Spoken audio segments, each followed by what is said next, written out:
Good morning, world. I'm Steve Rao, the host of Pod TV's World Edition. And on World Edition, we bring you great news from around the world, talk about innovation, and continue our conversation of what we can do in the United States working with nations around the world to build back better and stronger. We pray for anyone suffering from COVID anywhere in the world, particularly India and Nepal, and we pray for any family that has lost a loved one during this pandemic or for any other reason.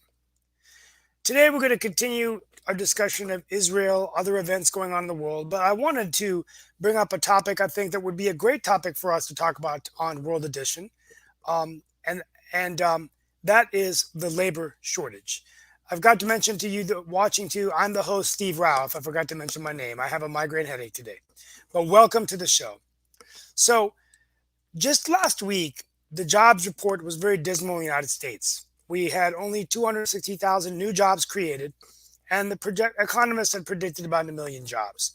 Companies like Uber, Lyft, Domino's, and even McDonald's, who, by the way, is paying people $50 just to show up for interviews, are all claiming they cannot find enough people to work. Well, conventional wisdom would be that people are getting their unemployment checks. The pandemic has people scared. They don't want to get out. They're not getting a job. And that could be a very good reason of why we're seeing a labor shortage in America. But I wanted today to have a conversation about economics. We are in a capitalist economy in the United States. And what that means in a capitalist economy, when you have a shortage, unlike communist nations, there are not long lines. We can do something about that. And what can we do? We can increase prices. Products, when they fluctuate with price, as well as labor, and that's my thesis today, can address supply issues. Let me give you a practical example. Let's say there was a shortage of donuts where I live here, or a shortage of baked goods in your community. Well, what could happen is that eventually other suppliers of those products, other bakeries, would increase their prices. More people would get into the market because they would want to produce those goods. And then you would no longer have a shortage of donuts or croissants or whatever baked goods you have it. And I think in many ways, labor is the same way. There is something we can do about it. We can increase prices. We can increase the wages. Wages are actually at an all-time low in the United States. More and more money are going to corporations. They're making a higher share of the income and the profits. The labor unions are not as common in the United States. And domestic consumption continues to grow, but wages continue to go down. President Biden has tried to increase the federal minimum wage to $15. The share of working age Americans who are in fact in working has declined in recent decades, and there's a large group of companies that are not making products or having a hard time because they cannot find the labor and the talent. So I think there is one thing we can do to solve our labor crisis. Number one, we understand there is a labor shortage in America, but we can do something about it. We can pay our workers more. If we pay our workers more, then more will enter the market. And hopefully during the COVID pandemic, as we get through it, we will get through these tough times and have more and more people getting back in the workforce. That's my take for this week. And I'd like to have a discussion about economics and labor and what my distinguished colleagues think about what I've just said. We have with us today Sasha Starr, Hello. Shakil Adamir. Thank you. Good morning. I thought we'd go off a little change today from just the Israeli conflict, which tends to get everyone fired up, but to talk about labor. And I hope you enjoyed my commentary. It brought back memories of studying economics in college at Emory University in Atlanta. And it's all about supply and demand, isn't it, folks? Right? And so one way, as an economist, as I wear my economist hat on, I'm saying that we can do something about the labor shortage by increasing wages, which just like increasing prices for donuts, would then have more people enter the market because they can make more money.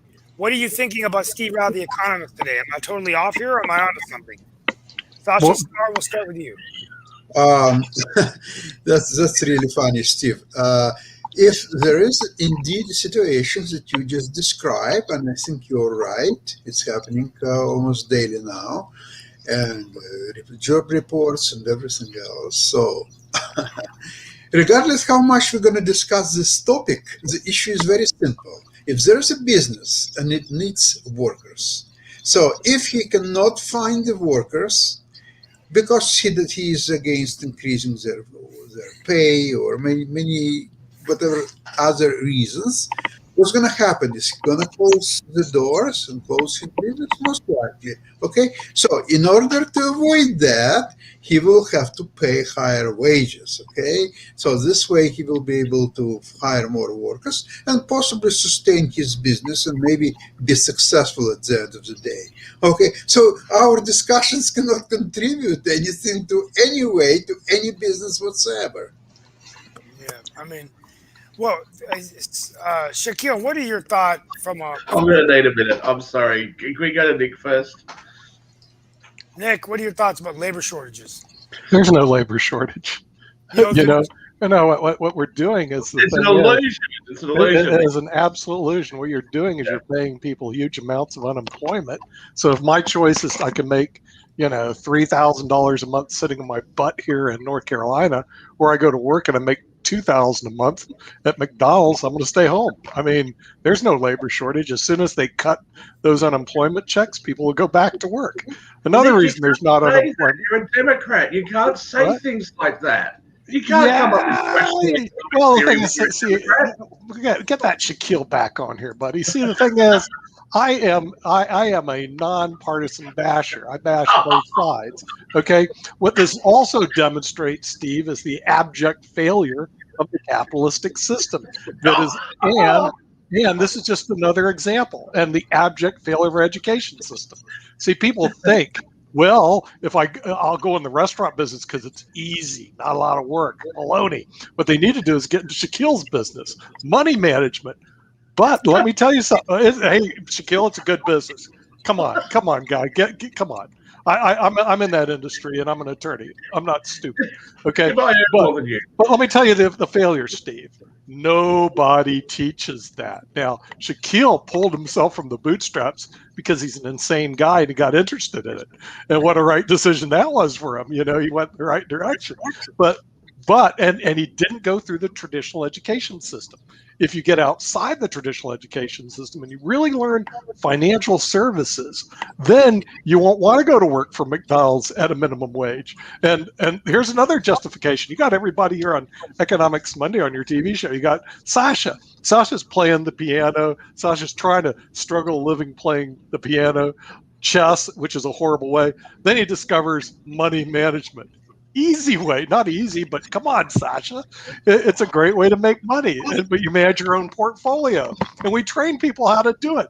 But look, Steve, your teachers who want raises are teaching the wrong bloody subjects. You can pay as much money as you want. They're learning the wrong stuff Are at you school. trying to suggest that critical race theory is not going to Critical race theory will, hey, dude, mathematicians and critical race theory will not get you a job at our firm. Okay. You can't say that. I mean, You're a I'm sorry. Democrat, Nick. And the thing is, critical race theory is the way to the unemployment lines. Okay, the way to make money is what three of us out of four are doing, and the only fourth one is in government, which is you, Steve. All of us I want to ain't doing that, buddy. I want to apply a little bit of logic to Steve's argument, and this is not against you personally, Steve. I know that as somebody who I was just throwing out some ideas. I read a lot. This is not against you. You work in government. You're sort of drinking some of the Kool-Aid. I just want to understand the theory, right? So, yes, supply and demand pressures in the example of the donuts that you were suggesting, of course. And when you defund the police, less police buy donuts. That also decreases the price. I don't know, but what you're saying is what would happen in a normal free market environment, not when the government has increased regulations on the manufacture of donuts and how the donuts are to be sold and what shape they're supposed to be in and how much sugar they should have, etc., etc. Not when the government has regulated that and interfered with the market and then paid people not to buy the donuts but to buy something else instead. So the idea that the government should today say, we're paying people more than what they would have otherwise earned when they were working, or if they go back to work, we're paying them more than that to stay home. So what we should now do is to mandate that companies pay higher wages and then wonder why companies are shipping jobs overseas. Well, I Wow. think so. Yeah. Well, I mean, Mike, I was just listen. I'm hearing this a lot.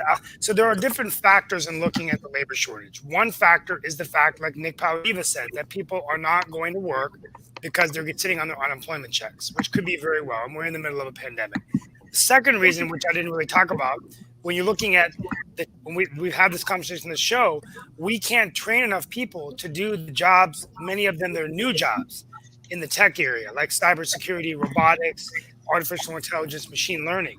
So there's a lack of supply of workers because we simply don't have the skill. And you've got the vocation. I just went back to that. It's the failure of our education system. Oh, no, but you know what? I don't even think it's that. I really don't in America. Let me tell you why.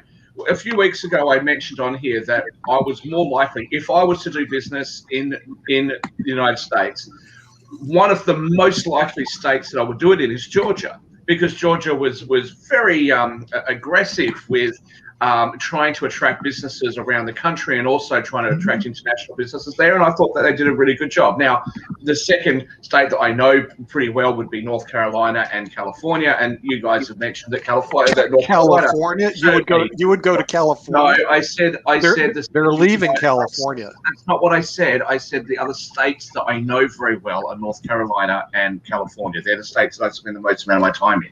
Now, Georgia, one of the things that they said to us is if you need people to be trained up, Georgia will happily assist with subsidizing that or even teaching young people and getting them skilled up so that they can be work ready for whatever enterprise you want to set up there. I can tell you now that a lot of companies, including banks and finance companies and all those sorts of things, a kid comes out of college with a degree, it doesn't really mean that much. It really doesn't. I barely look. When I was employing people, when I was back at the stockbroking firm, I'd barely look. You got a degree in finance, you got a degree in arts. I don't really care. What I really care about is what is your ability to, read reports, work things out, that kind of stuff. It helps if you've got a degree in commerce or something like that. But the chances are that we're going to have to teach you over time anyway.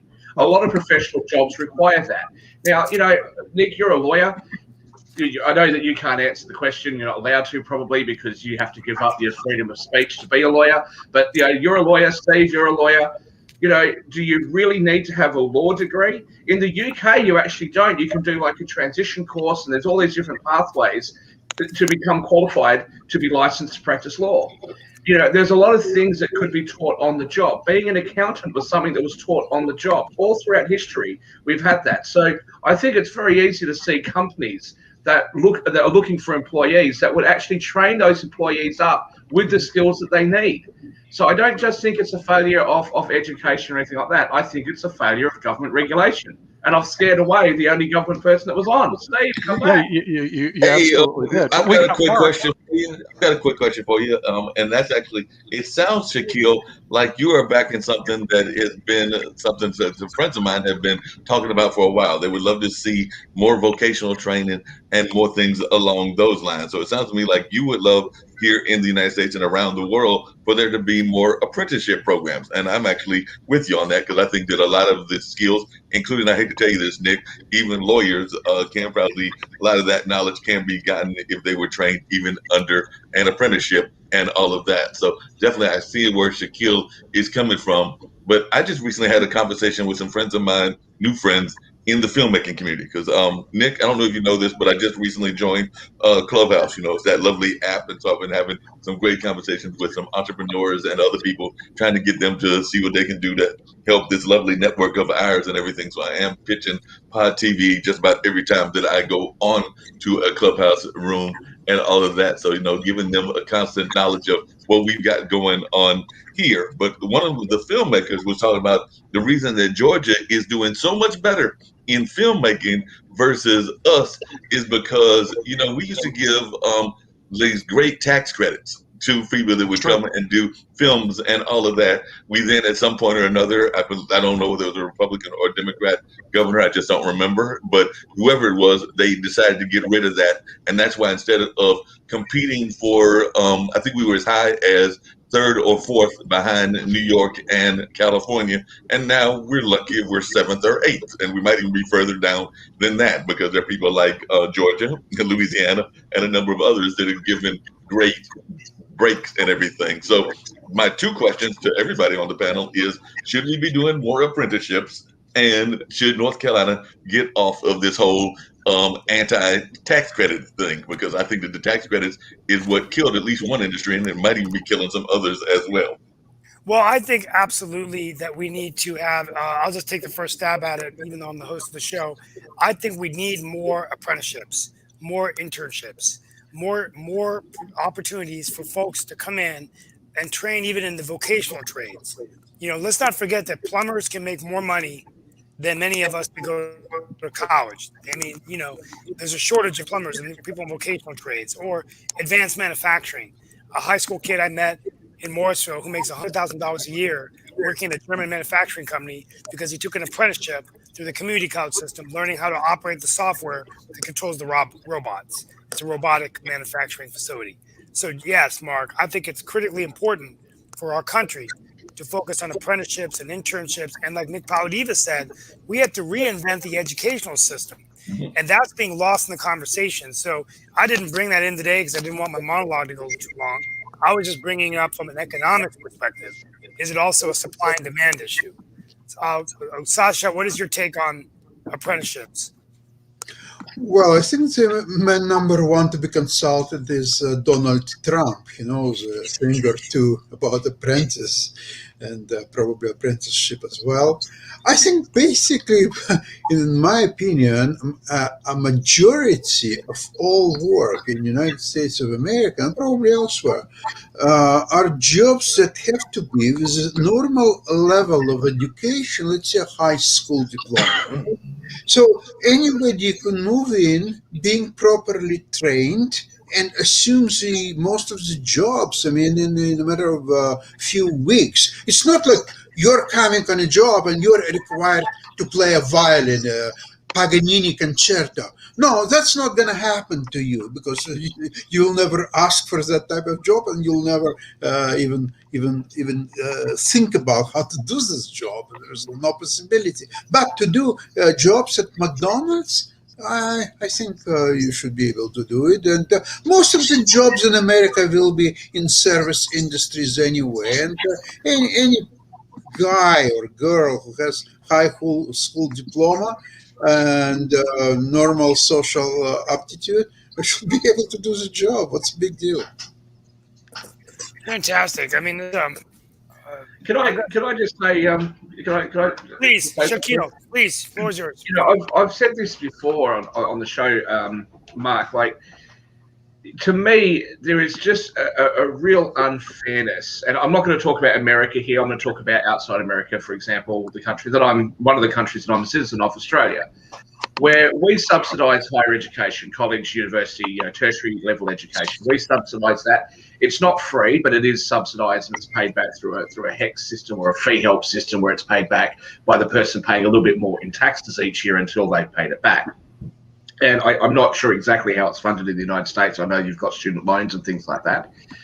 But there's a real unfairness in us subsidising the cost of tertiary education. And yet, to somebody who's perhaps not academically minded or just, doesn't like school, just isn't really being there, who says, I'm going to go get a trade, not getting the same level of subsidy that the kid who goes on to do tertiary education is going to get. That's just not fair. It's not right. And I'll also say, and again, I don't know how your military does it, but we have a program in Australia where if you are at university, you can actually, after your first year, you can apply as an undergraduate member of the Australian Defence Force, whichever one of those, Air Force, Navy, Air Force, Army, Navy, Air Force, whatever you want to be in. And what will happen is they will actually pay you a wage while you're studying at university. And then at the completion of your degree, what you have to normally give them is 1 year back in service for every year that they paid for you, plus one additional year at the end. So if they paid for you to do 3 years of a 4-year degree, you're going to owe the military 4 years. They will pay off all of your HEX fees and they'll pay you while you're studying. Now, I actually quite like that model. And I think that, if you could enable companies to actually say, hey, we will pay for some kids to go through college. But some companies already do that. They offer these scholarship programs through with a guaranteed job at the end of it. If you did that, then actual employers could say, these are the course subjects that we want you to study. Instead, what we have now is this free-for-all where kids are going out, they're getting degrees, and they've got all these units and things that don't necessarily matter, right? You might think that gender studies is really important, but it's unlikely to be helpful in a job unless you're going to something like human resources. Okay, if you're doing aeronautics or aeronautical physics or something, gender studies isn't going to be helpful to that. Okay, one of my prior partner did, she went to Notre Dame University in Australia. She was studying to be a nurse. And one of the things that she had to do was ethics. But it was ethics at Notre Dame, which is a Catholic university. So their view on things was tilted towards very conservative Christian values. Now, this was a mandatory course component. If you don't pass that part of the course, you don't get a nursing degree. This is not, if I threw that in there for anyone who thinks that I'm just Mr. Ultra Conservative. This kind of stuff is what goes on at colleges and universities. And what they do is they fluff the subjects up. They fluff up the courses with all these units that don't matter. It's a waste of students' time. It's a waste of money and resources. And then to ask taxpayers, especially those kids that dropped out of high school early who have gone and got vocational jobs, to ask them to foot the bill for that is an absolute insult, I think, to working people. Rant over. Rant is over. Yeah. Well, that's what I was saying. Is the thing is the real problem is we're not teaching the right things. But part of it is that the teachers don't have enough educational background in the right subjects to teach the right things. So when Alex Ross wrote the book, The Industry of the Futures, what are we talking about? Cybersecurity. How many cybersecurity courses did anyone here take? None. Why not? None. They're not offered. Not even offered. Mark. I mean, so you're not even taking cybersecurity. The community college. Okay, they're starting. Yes, the community colleges are very strong because they think in terms of, hey, you need a job, you need to take cybersecurity courses. Robotics. How many people take robotics courses? Is it even offered in high school? Robotics 101, 102, 103? No, they do algebra 1, algebra 2, algebra 3. Come on, that's the turn of the other century. What about cryptocurrency? Do they go over that? No. I mean, and part of it is this, and Sasha will appreciate this. In our college, our high schools, the teachers don't teach chess. The reason is they don't know how to play themselves. That's the real reason. So with that, they don't teach financial matters, financial fitness, because they don't know it. They do not teach cybersecurity. They don't know it. They don't teach robotics because they don't know it. So they fall back on the stuff they know, which is the turn of 2 centuries. So what we're doing is we're graduating an uneducated workforce for the 21st century. Instead of all that, they're teaching what is that? Critical race theory. Okay, critical race theory and gender studies. Okay, but hold on. They're not even teaching that. They're not even teaching that well because they're not covering a lot of things even within the history of the African American population and within the history of our various minority populations. So you can't even say that they're teaching that well. And actually, on the online dinner party yesterday, we had a guest on who is actually the survivor. He's like, how can you survive it? Because it was a murder, but her husband was the one that was murdered. So she was a survivor of murder as her husband, who was a military person, was murdered and all of that. And she was talking about, she didn't even see a lot of people that were able to talk to her about basic psychological things, like how to deal with grief and how to deal with pain and things of that nature. So we're not even teaching those kind of things that are basic life necessities at any level, whether it's but if grade school or college. They should all get a raise. They should all get a raise. One of the things that's going wrong, and look, I'll attest to this when I went through school, and hey, I'm not even picking on America. I went to school in Australia. The idea that every student is just going to fit into this one-size-fits-all curriculum, it doesn't work very well for a lot of students. A lot of students just don't fit into that. And, like you talked about chess. Now, I would have benefited much more from chess than I would have benefited from what I had to do, which was art. I suck at art. I can't even do a stick figure and have somebody know what I drew. I'm awful at it. I just am. right? But if I had the choice of being able to do chess instead, that's what I would have done because I enjoyed that much more. We have to actually treat all of these young people and actually adults as well, treat them like they're individuals. Healthcare is another thing. Healthcare shouldn't be a one-size-fits-all approach. It should be individualized to the individual person, right? You don't say to somebody who's got, an ingrown toenail that they should start chemotherapy because somebody else that looks like them has cancer. I mean, that would be absurd. And this is what they're doing. They're splitting people into groups and they go, okay, well, you're ethnically, Indian or Chinese or, you're an African American, whatever. So we're going to treat everybody who has the same physical characteristics exactly the same as if none of us have any individuality. People have different interests. People have different strengths and weaknesses. And we have to cater to that. That's what's going wrong. That's why we're falling behind places that, like Dubai, as I've said before, Dubai and Qatar and Kuwait, they've introduced computer programming into the equivalent of their middle school, and we've introduced critical race theory and feminist dance. Yeah, but the thing is, it's worse than that, Shaquille. Yesterday, I took a course on Dante. I'm familiar with him. He wrote the Divine Comedy. Okay, and this guy has a PhD from Yale, and he's probably one of the world's experts on Dante. It was a great course. I enjoyed it. Okay, but here's the problem: it was offered by the Smithsonian, and I'm going to take some more courses that they offer. Here's the problem: if I'm looking for a job, or somebody comes to my firm looking for a job and say, "Well, I'm an expert on Dante," who cares? But this is what they're teaching, and they're spending hundreds of thousands of dollars to learn about Dante. Dante will not get you a job. I'm sorry. It's like, But that's why I honestly believe that the money that is being spent by government to educate young people parents should be able to choose, give the parents a voucher or give the parents some other kind of mechanism so that they can spend the money. And if they want to get their kids privately tutored or whatever, then they can do so. It shouldn't be up to the taxpayer to teach kids how to dance. That might be a great thing for kids to do, and it might be great to keep them active and all that sort of stuff. But that's not part of education, okay? And maybe the kid wants to do gymnastics instead. The parents should be able to choose all of those different activities. We should give more power to the individual parents. This is where I said before that there seems to be this push between socializing everything and government being in control, and then the counter argument to that is it should just be absolute free-for-all and everyone should make their own decisions. If government's going to step in to try to make sure there's a level playing field as far as funding for education and other vital things, that's arguably fine. We have a mixed system all over the world, but why does government have to choose how those systems are going to what those systems are going to fund and how they're going to operate, and then just impose that on the populace? If the government wants to fund it. Let the choices be made by the individual family unit. I got a great course for Shaquille. I got a great course for Shaquille. It's called The Failure of Libertarianism and the Rise of Socialism. You can take that course. You're going to take that course? I don't think Shaquille's taking that course. There's a course on the failure of socialism if you ever wanted to know, right? All you have to do is look through the history books and look at Nazi Germany, and I can just go on and on, right? Like all these different countries in Africa, all these different places have tried socialism. Venezuela, it has never ever worked, ever.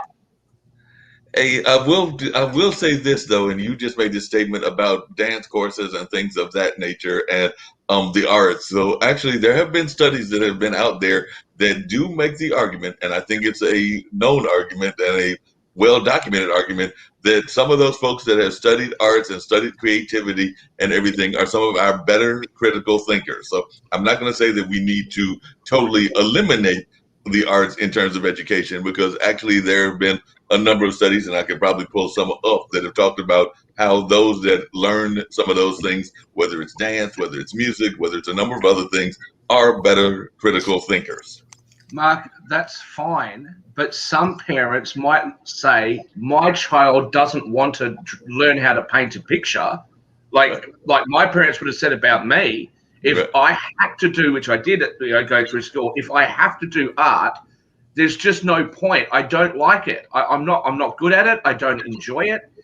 Why force me to do that? And then something else that I arguably would have excelled at, right? I'm not saying I would have been as good as Sasha or Nick or anything like that, but something that I would have done much better at, being chess, I was never given the chance to do that, because it's a one-size-fits-all approach. We do the same thing. We have a kid who's really, really gifted in mathematics. We force them to learn Greek history. Why? Of course, at primary school, you have to expose kids to everything. But as they start to get a little bit older, the parents and the child should be able to choose in what direction they want to primarily focus the kids' education on. They still need to learn the other subjects, but they can focus on what they're naturally strong at. And we're not doing that. So we're not letting the kids learn what they excel at, which would help them to then go into vocations or jobs and careers that are likely to suit their interests and suit their strengths. I would like to verify actually that as a person who played a few games with Shaquille in chess, I would like to verify that Shaquille has a natural, very flavorful style, which is attacking chess with a little bit better knowledge of positional chess and the openings. He could be actually a very skillful player. And what's the most important thing is because a lot of things in chess you can learn, but there are two things that you cannot learn. It's number one, it's a fighting spirit. Either you got it or you don't. Okay, it's fighting spirit, and Shaquille has fighting spirit for sure. Number two is curiosity. Curiosity is the key to everything in the universe. If you are not curious, there's no way you can excel in anything because you're not going to naturally inquire and learn something. You will just be whatever you've been taught as a kid in your middle school, and that's the end of story. Okay. Now I want to add something about Dante Alighieri. Okay. Of course, some people probably read, most people probably never read and will never read whatever he wrote. But that's not what makes him so important person in the history of mankind. What makes him so important is that a result of his writings, people in Florence, 70% of the population of Florence, and it was a very small city at the time. It was a very small city at the time, probably about 30, maybe 40,000 people. 70% of this population, they read. And not only because they needed to read, they just enjoyed readings and they were following everything, whatever they could find. And for example, places like Paris, London, which were much bigger places, but the majority of those people in these places, they didn't know how to read. And for many centuries, it was the same thing. So that led naturally to Florence become what I would say superpower of commerce and business in about 14th, 15th century Italy. And Italy was the most developed country at the time. So that arguably is a result of life and the writings of Dante Alighieri. Yeah, that's fantastic. Dante And, Alighieri. You're right. You got his right name. His last Thank you name for right. that compliment on my chess playing prowess. I will just say, when it comes to me having a fighting spirit, I don't think anybody in this panel was surprised. Hey, Shaquille, here's the problem with chess. There is no money in chess. But if you could take your same talent that you have in chess and use it in financial services, do you know you can make a lot of money? I should go into the hedge fund management business. You should go into hedge fund management because that same concept, if you use it in hedge fund management, you can make a lot of money like both. But you remember in the early 90s, there was a company, Bankers Trust. I don't know if it was acquired since probably. Yeah, I'm familiar with Bankers Trust. They were hiring old chess grandmasters and even masters. Yeah, Patrick Wolf still does. Many of them. Oh, yeah. Right. Maxim Dlugy was another. Maxim Dlugy, right? Shaquille, just out of curiosity, this is just a question, and I know that one of the other things that you're passionate about is the fact that you've got this great kennel of dogs that race and everything. So what are some of the skills that you've learned from chess that you bring into your dog racing? Because I'm thinking that you probably learned some skills that you got from chess and just from life that you have to bring into that field. Oh, look, I can take. I know that a few people have said that I'm like the king of greyhound racing in Australia, and I'm flattered by the compliment. But look, to be perfectly honest with you, I don't really know anything about greyhounds. I started off a handful of years ago at a pub. I won what we call the trifectas, when you get the first 3 dogs in the right order. And, we'd won a few $1,000s. I bought a dog. It's a bit of a laugh, for $1,500. And, she won a few races, and I bought another one. And then I left for a little while. And then I came back, and look, it just so happens that I've got, in my opinion, the best trainer in the country. And he trains, the majority of the dogs that he trains are mine. And so I've had some really great results, but I couldn't claim any credit at all other than the fact that I had the money to pursue what seemed like a fun hobby. Fantastic. I mean, that's well, we're gonna shift away from the labor shortage, but I thought that would be a good way to bring a topic where we can have some healthy debate. And real quickly, Landmark Day this week, 60% of our adults in the U.S. are now have 1 dose, and 4 million kids have had their first dose. So things are on the rise. But while we continue to do well in the U.S., very concerning of what's been going on in India, but now Nepal. So we have a huge Nepalese community here in North Carolina, and many people in Nepal, they're only allowed to produce about 8,000 cylinders of oxygen a day, but they need double the amount. Even though their vaccination plan for 2.3 million with AstraZeneca, there's still about 1.5 million Nepalese in Nepal waiting for their vaccine. Hospitals are in crisis. So what do you all think on World Edition about, it's very concerning, will COVID ever go away if we can't reduce it in these other countries? And what do we need to do to get, is it just going to happen naturally, or what needs to happen to help the developing world deal with this pandemic? I'm going to start with you, Shaquille. What do you think? And then go to Sasha. If the developing world continues to have higher numbers, does this mean that COVID pandemic will not go away? I think it eventually will. Before I talk about the developing world, though, let me talk about some of the things that are facing Australia, facing some other Western countries. So in Australia, our vaccine rollout is actually, in my opinion, quite slow. It's disappointingly slow. We're very, very lucky because we actually have, we're an island. We can essentially shut our borders, and we can contain the virus pretty well. And so we've handled it very well in this country. My mother recently had the AstraZeneca vaccine. She's a frontline worker. She's a nurse. So we have seen the AstraZeneca vaccine, but then there's been some blood clot issues, and that has caused government advice to change, and now they're preferencing the Pfizer vaccine. There's talk also of bringing the Moderna vaccine in. There are a lot of people that don't understand how the vaccines work. They don't understand what the risks are and don't trust the information they're being given. And I know that a lot of people have said to me, look, we ask questions and we're too scared because, we're afraid we're going to get yelled at if we, put it on an online post, like, hey, explain this to me, we're just going to get shut down. And I know that friends of mine who have put things on Facebook, there's a Facebook, COVID vaccine advisory thing, and it's not helpful. And I think that breeds a little bit of mistrust. I believe the vaccines work. I have no reason to mistrust them. But for those people that do mistrust them, I think that we could spend the time, and the health departments could spend the time, the companies could spend the time of fraying the concerns that those people have.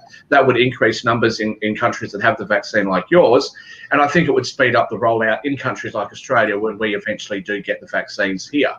Now, having said all of that, in relation to developing countries, I know that the politically correct thing to say is that, we should try to preference them and give as many vaccines to them as we possibly can, etc., to try and bring down the numbers. And yes, from a human point, yes, we should. But, when you're on an airline, they tell you put your own face mask on first before you try and help somebody else. And I think that we can't do everything. So I think that nations' first and foremost responsibility is to inoculate their own citizens and to provide as much assistance as they can to developing countries. I do actually happen to think, and it's going to sound a bit odd coming from me, but I do happen to think that very wealthy countries banding together to spend what's a relatively small amount of money collectively to help to fund these things in third world or in developing countries is a positive thing to do. And they're going to need as much assistance as they can get. It's also a thing that we're going to have to deal with is the fact that there is a real lack of healthcare in developing countries.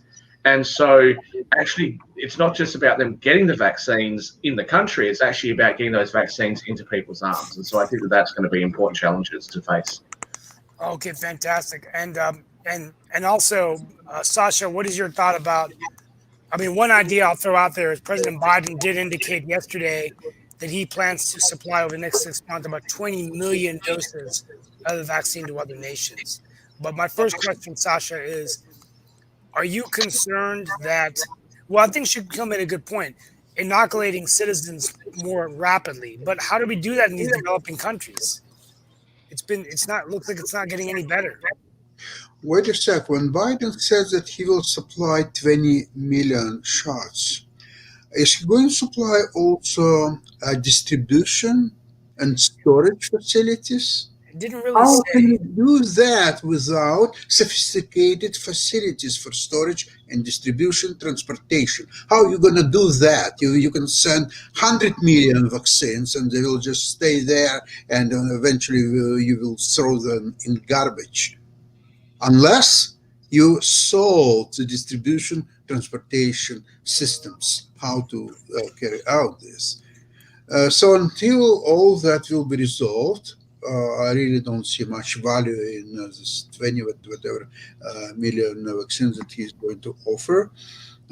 So that's number one, and this is very difficult issue. So number two is figure out combination of available vaccines together with transportation, logistics, distribution system, and so on, with mm, everything else, whatever worked. And we know that masks and social distance that worked most of the cases. And I believe that is just as powerful as vaccines themselves. So that has to be observed, and developing countries, they're not exception.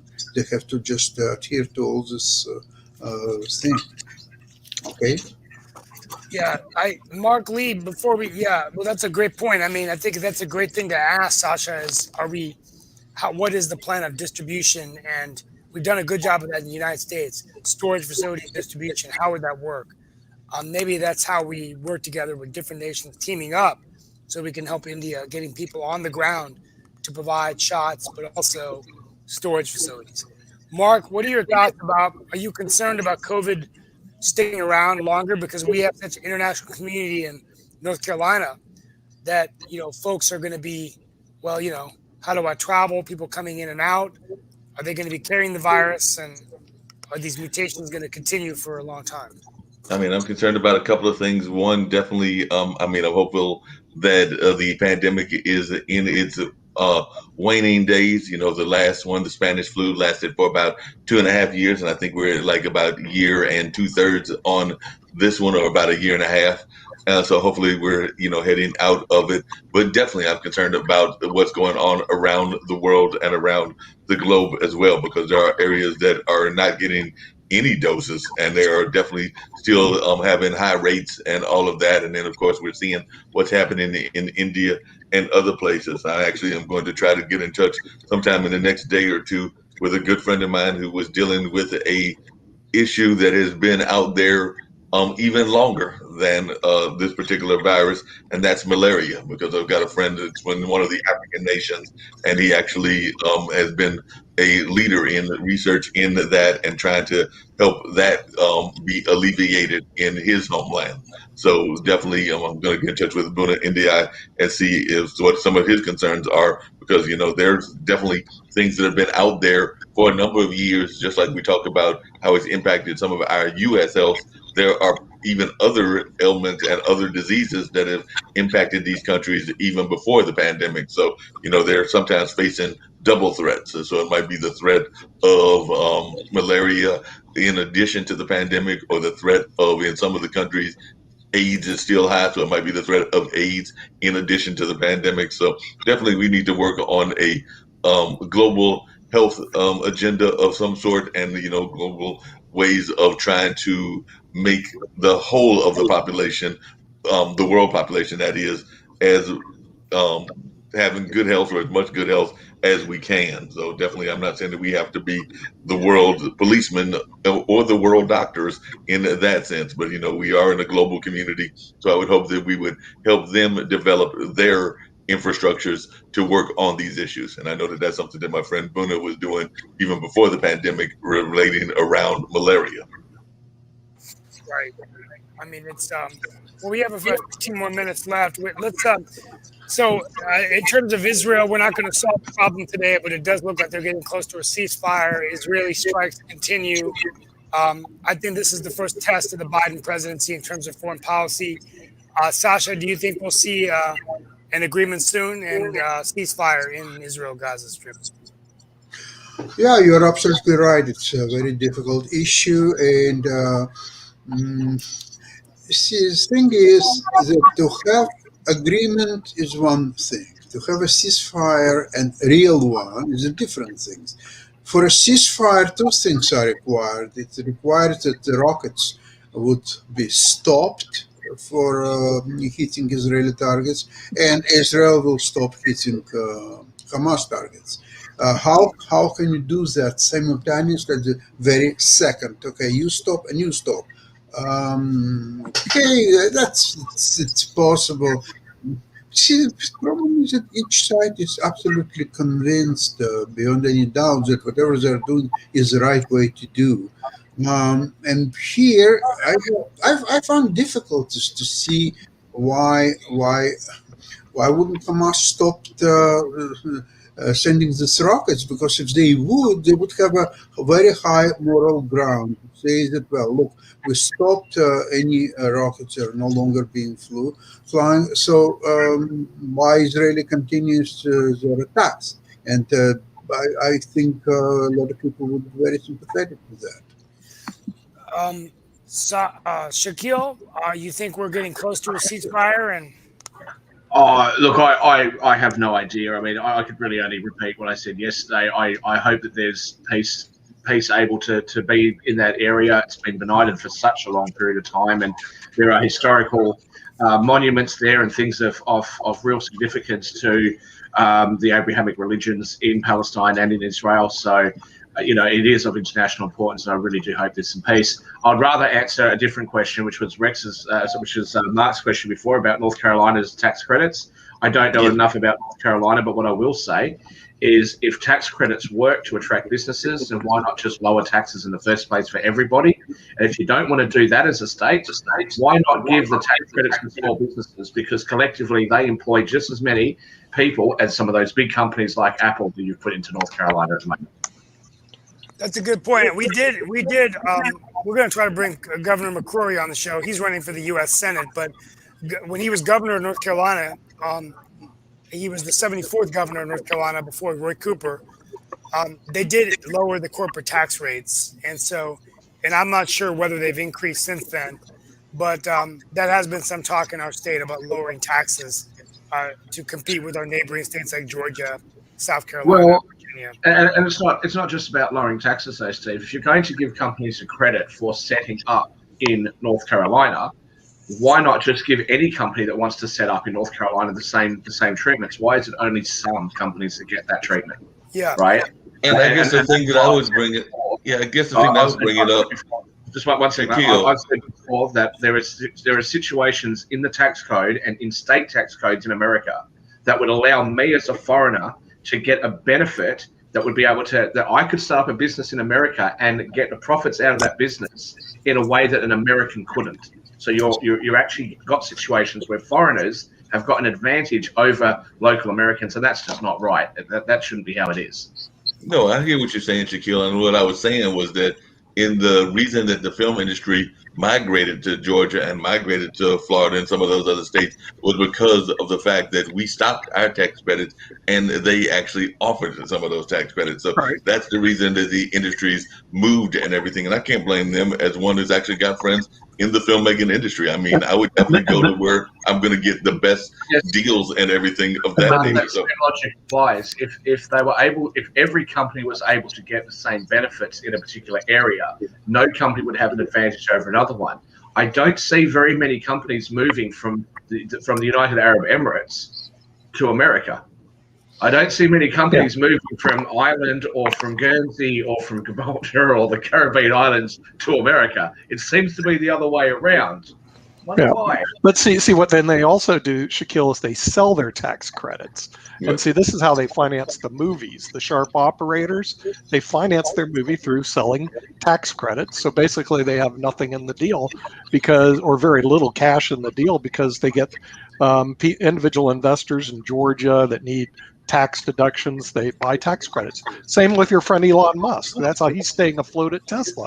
He's selling conservation tax credits. In other words, that's what he's doing. And this is what happens This when you have keeps a lot of people employed. It keeps tax the more regulations, employed. the more regulations and the more legislation that you have, the more susceptible the system is to being gamed. And yeah, you might keep a whole heap of tax accountants and lawyers employed, but the cost of the jobs that how many jobs didn't get created, there's no way to measure that. Yeah, but who cares? I mean, the thing is, it's a game. It's just it's like this. Who cares? Yeah, I care about it's people. a game. The people who know how to play the game make a lot of money. You know that happens in investment too. The people who don't know how to play the game get their butts handed to them, and that's the tax game here in the United States. And it's an unfair system. And no, that's how much money I go on to make. I will always care about the poor. I will always care about working class people, and I will always. Oh Lord, you sound like a politician. I must tell you something extremely interesting. I was looking at my Facebook, and I found that there is a new way Elon Musk invented, that once you buy at least 250 pounds worth of cryptocurrency, and it goes in an automatic cryptocurrency account, which it uses incredible artificial intelligence means to create very small profits, almost like every second. And some people invested 250 pounds, because I think it's based somewhere in UK. Yeah, and months from now, they already have 4,000 pounds, and some people already have 15,000 pounds, or so on and on and on. I got very curious, and it's 250 pounds. Okay, that's almost next to nothing. And I wanted to learn more about it, and the only way to learn more about it, actually go for it and invest. Okay, so I signed all the forms or so on, and I did all the job. I spent probably half an hour until I got a phone call from my bank, CIBC, it's Canadian Imperial Bank of Commerce. I have some accounts there. So they told me, Mr. Starr, what is it that you're trying to do? And I explained all those things. And they say, yes, okay, it's very interesting, but you know what? You know why your transaction didn't go through? I said, no, I know they didn't, but why? Because our fraud system detected that this is nothing but a fraud. Wow. Nick, I'm actually disappointed, though. I'm actually disappointed, Sasha. Yeah. Because I was thinking that the phone call was going to be from Elon Musk himself. So I was disappointed that Sasha Starr did not get a call from Elon Musk. So that's what I was expecting. Hey, Nick, I've got a quick question for you. We actually talked about cryptocurrency yesterday and everything, and we've said that it's, definitely going down in terms of stocks and all of that. But I'm wondering, is cryptocurrency going to be the new monopoly money? Because, if you can get any of the monopoly money, and it's really not worth anything. So is cryptocurrency going to be the new monopoly money? It's a poker chip. It's like Shaquille's poker chips, and then he just convinces you it's worth more than the poker chip next door. I just don't buy into it. I do buy into this company. I want Sasha to look at it, called FireEye. Okay, it is a it's a cybersecurity firm. Yeah. And here's my thoughts. Okay, we had the Colonial Pipeline attack, and then everything dies down. It's like fires in California. People forget. But here's my thinking, Sasha. If we get a couple more attacks, FireEye goes off like a rocket.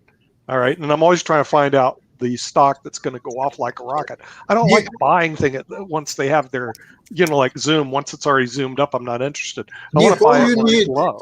You have to find cyber experts to organize a few more attacks. And I was going to listen. Hey, Sasha, I was going to invest in FireEye. Then I was going to ask your support in Russia to start attacking U.S. companies. Absolutely. This is the huge problem, sir. You see what happens, right? He comes out and announces himself as a Democrat. He hates the Constitution, hates all the Bill of Rights that you guys have got over there, like freedom of speech and the Second Amendment Yeah, and you all should get rid of that. I agree. wants to cap the amount of money that you're allowed to earn over your lifetime or per year and have a 100% tax rate after that. That's Basically wants to destroy the foundations of America. Now he wants to go out and buy a cybersecurity stock and then hope and pray that there's more mayhem that affects No, I'm not hoping and paying. I'm asking my friend Sasha to organize an attack on American On your companies country. using Isn't his there- Russian Isn't there a treason contacts so charge? my stock I goes up. feel a What's wrong treason with that? charge coming on. Hey, Yeah. Nick, this is actually What's wrong interesting. with You're going to that? find this very interesting. I actually went to, as y'all know, I go way too often, the corner store recently, and there was a gentleman who I think is in either engineering or medicine, and I know those are two different fields, over there at Duke. He told me yesterday that he actually was learning in school at Duke University how to do those attacks. So he actually told me that he actually got a course where they showed him literally how to launch an attack. So like I said, so this is one of the things that we're teaching folks is how to do these attacks. Well, the hack They attack. should take that because you don't get white hat hackers to prevent the attacks unless they know how the attacks happen. Yeah, but they should take that. see, my problem is this: I want to invest in FireEye because it's a cybersecurity, but I need more hackers to hack so the stock goes up. So I'm asking my friend Sasha, who knows a lot of Russians who are by nature are hackers, to help me in this cause. And then once I buy the stock, then he unleashes his hackers. They hack the bejeevers out of America, and my stock goes up. Donald Trump is the one that colluded with the Russians. Is that right? Yeah, what's wrong with that? That's Right, called free. right, That's got called it, freedom, dude. You're the guy who's interested in freedom and no government interference. So I'm also asking the U.S. government and the Russian government to leave me alone in this diabolic plot. Nick, I already talked to a couple of my friends. Okay. They want million options on a FireEye stock. Okay. Really? Right. I mean, So it's we've just, gotten deals and everything. I think we're getting ready to wind down. I just realized something. I think that Nick is actually Ren from Ren and Stimpy. So if y'all remember that commercial, I've decided that Nick is actually Ren from Ren and Stimpy and everything. So, he always wanted to take over the world. He always wanted to do that. So I think that secretly that's who you are, Nick. I'm just letting folks know. Nick No, is I just think it's a great plan because the thing is, when you invest, you want to make sure your investment is solid, sound, and also goes up. And so you have to kind of work the other companies, and there's no real organization of hackers because DarkSide just collapsed. So I got to ask Sasha, because he knows a lot of people in Russia, if they could go start hacking American companies now once I buy my FireEye stock. So FireEye takes off, I become rich, then I can go visit Shaquille in Australia. See, it all sounds like a great plan. I'm loving this plan. Didn't you pay attention to Dante's Divine Comedy? You're going to end up being burned in Dante's Inferno of Hell with these sorts of thoughts. And you can't go to Australia because it's a chess move. We're out onto Earth and a rock came out, and it was the only land It's a chess move. hemisphere. Yeah, Hey, folks, it looks like we got to toss it over to Steve. Hold on a second. It looks like we got to toss it over to Steve because we're getting ready to end because it looks like we're at that time and everything. And by the way, just really quickly, I just wanted to let folks know because they were probably going like, what country was Mark talking about when I mentioned the African gentleman in malaria? It was actually Senegal. So that's where Bonjour Africa and my friend Boona are based at. So just in case folks were listening and trying to go like, what country is Mark talking about? There's hundreds of countries in Africa. So it was actually Senegal. well, folks, it's been a wonderful show. And as we close out, tomorrow we'll be talking about disunity in America. Kevin McCarthy refusing to accept the bipartisan commission to look into the January 6th attacks on the Capitol, continued division within the Republican Party. And bipartisan. Yeah, well, I mean, that's what the point is, but they're claiming a bipartisan commission. But, at the end of the day, we are dealing with a tremendous division in America. And as we close out the show, we think of all of the immigrants around the world who have loved ones in these countries that are dealing with the pandemic. As Fareed Zakaria reminded us, there's also a distance and sadness in immigration as you leave the country that you loved and knew to come to a new nation. And I see many of these immigrants today not able to say goodbye to their parents or loved ones. It's very, very, very tragic. And so I want to just close with a prayer from all of us to you that we feel your pain and that we will do what we can to support you in your time of grief and need. And on that note, we'll talk tomorrow on World Edition about ways we can help those that are suffering. And we'll be back tomorrow for another edition. Want to thank you all for being with us today on this wonderful show on Pod TV. And from my heart to yours, from our heart to yours, we wish you safety and look forward to being in touch tomorrow on World Edition. Thank you very much. God be with each of you.